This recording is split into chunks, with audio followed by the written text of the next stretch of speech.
Kamusta mga kaswerte? Welcome back dito sa ating Paya at Sumada everyday. So, ang ating Paya at Sumada sa Petsada, ngayong araw na ito ay araw na linggo, November 30.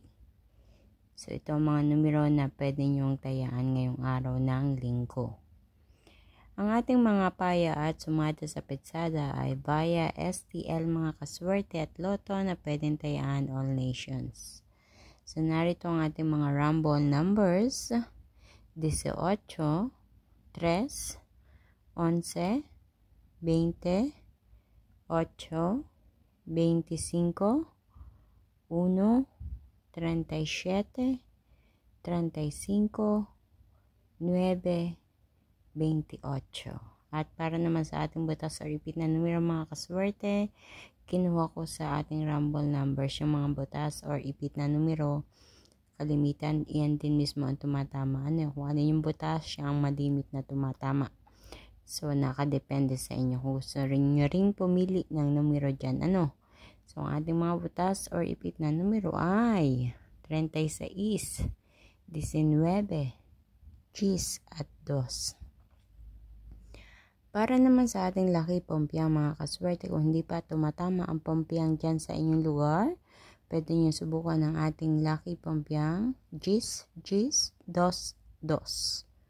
At sa ating lucky tips pares mga kaswerte, ako po mismo nagpares nito. Kinuha ko sa mga numerong andyan sa taas.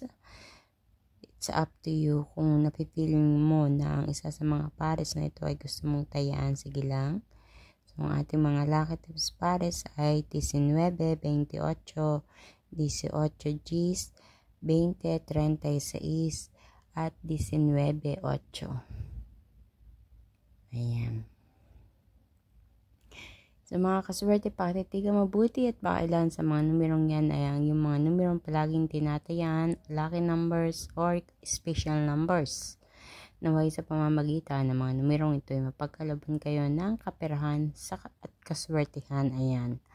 Please don't forget to like my video mga kaswerte, at kung hindi pa kayo nakaka-follow or subscribe para updated kayo sa aking mga pinapost palagi dito sa aking page at sa YouTube channel, please don't forget to click the follow button or kaya yung subscribe. And thank you so much sa inyong pag-share or pagbabahagi palagi ng aking mga pinapost na ito. Mga video. Please don't forget na i-share po ito. Paki-share na lang po. And good luck po sa inyong lahat. Kita-kits po tayo hanggang sa susunod nating Paya at Sumada. Mag-iingat po ang lahat. God bless everyone. Bye-bye po.